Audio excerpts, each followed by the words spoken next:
तो क्या लग रहा है कि इसके पीछे यदि स्कूल का मैनेजमेंट या पुलिस यदि अलर्ट होता तो ये घटना ना होती? देखिए, मैं एक जिम्मेदार नागरिक होने के नाते यही कह सकता हूं जी। कि ये अनुसंधान का विषय है।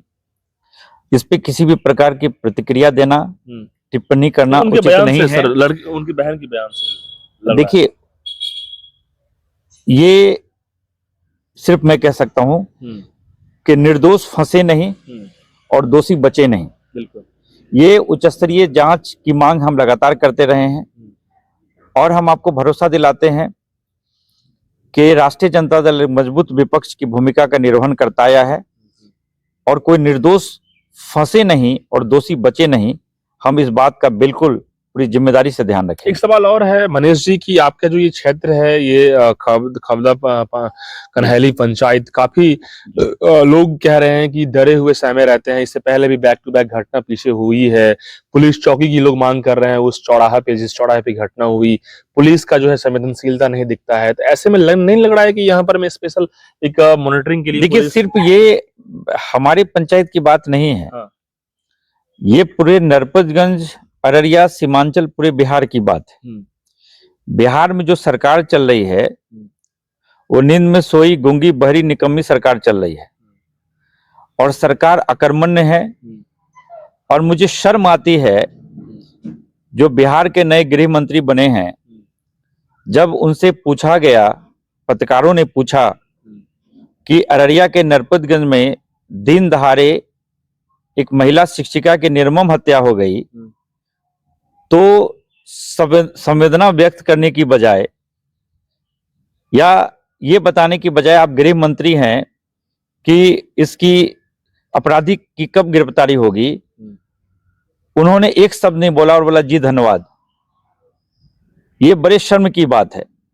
बिहार के मुख्यमंत्री चुप, बिहार के गृह मंत्री चुप, भाजपा के सांसद चुप, भाजपा की विधायक हैं यहाँ पे, वो चुप। कहीं तो सर साफ स्पष्ट दिखता है ना, बिहार की बदनामी हो रही है। ये कहीं न कहीं यूपी की रहने वाली शिक्षिका, आज उसकी जान चली गई और बिहार में इस तरह से लोग खुल के नहीं बता रहे हैं कि अब एक्शन के लिए, और गृह मंत्री। इसको मैं यूपी और बिहार से नहीं जोड़ रहा हूँ।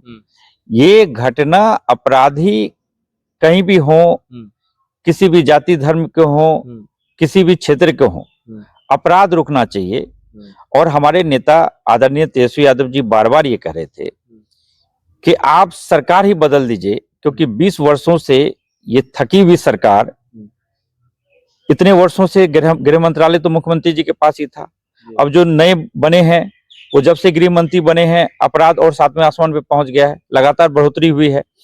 तो जब इनसे संभल नहीं रहा है तो तेजस्वी जी ने बार बार आम जनता से ये विनती की कि आप सरकार बदलिए, अपराध मुक्त बिहार हो, भ्रष्टाचार मुक्त बिहार हो, पलायन मुक्त बिहार हो।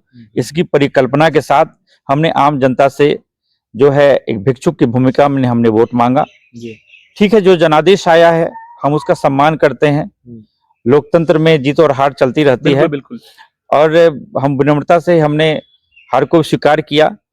हमारी भूमिका विपक्ष की है, उसका हम निर्वहन कर रहे हैं। सर, लेकिन गांव में चर्चा हमने कई लोगों से किया है, अगल बगल चौराहे लोगों से, गांव कन्हैली जो आपके गांव का, लोग यही कह रहे हैं कि वो शिक्षिका जो अच्छी थी, बच्चे लोग भी एक दो बताए कि ट्यूशंस की पढ़ाती थी, अच्छी महिला थी, व्यवहारिक भी थी। पूरे गांव के लोग अच्छे कह रहे हैं, लोग रो रहे हैं, बच्चे रो रहे थे। क्या लग रहा है सर, ये कहीं ना कहीं तो एक संवेदनहीन का विषय है यहाँ पे हो गया? देखिए, ऐसा है कि बीपीएससी टीचर थी, लगभग 2 साल पहले उनकी ज्वाइनिंग हुई थी। वो अपने काम को सही तरीके से अपने जिस प्रोफेशन में थी निश्चित रूप से कर रही होंगी, जब आपको विद्यालय कर्मी में और लोगों ने बताया है जी।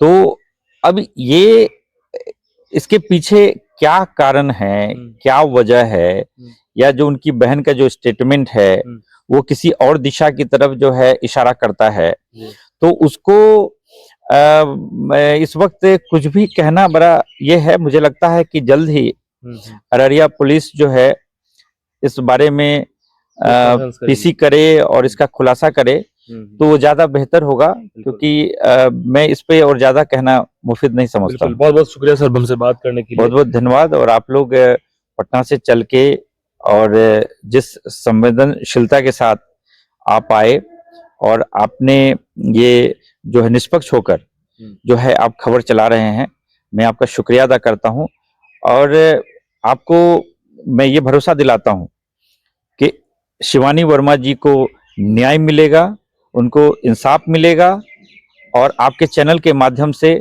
मैं यूपी में जो उनके परिजन हैं, उनके माता पिता हैं, परिवार के सदस्य हैं, उनके प्रति राष्ट्रीय जनता दल परिवार गहरी संवेदना व्यक्त करता है और हम ईश्वर से प्रार्थना करते हैं कि शिवानी वर्मा जी की आत्मा को शांति प्रदान करें और ईश्वर उनको अपने श्री चरणों में स्थान दे। बिल्कुल। तो मनीष यादव जी हैं, इन्होंने कहा है कि इंसाफ मिलेगा, जरूर मिलेगा और शिवानी की परिवार के हर लोगों को इंसाफ मिलेगा, क्योंकि आज शिवानी भले ही यहाँ पे उनके अपनी बहन के साथ थी, बहन भी समस्तीपुर में पोस्टेड थी, लेकिन उनके परिजन जो है लगातार यही गुहार इंसाफ लगा रहा होगा कि आखिर किसने ये काम किया।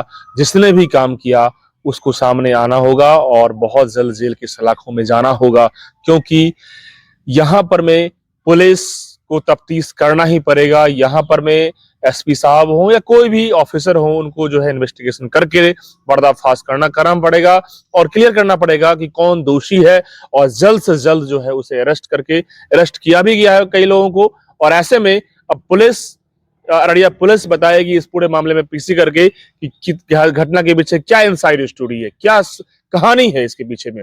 लगातार सब लोग जुड़े हुए हैं, मीडिया भी अपना पड़ताल कर रही है, तमाम लीडर लोगों को भी काम है कि इस मुद्दा को सही से जाने कि आखिर घटना के पीछे क्या लग रहा है।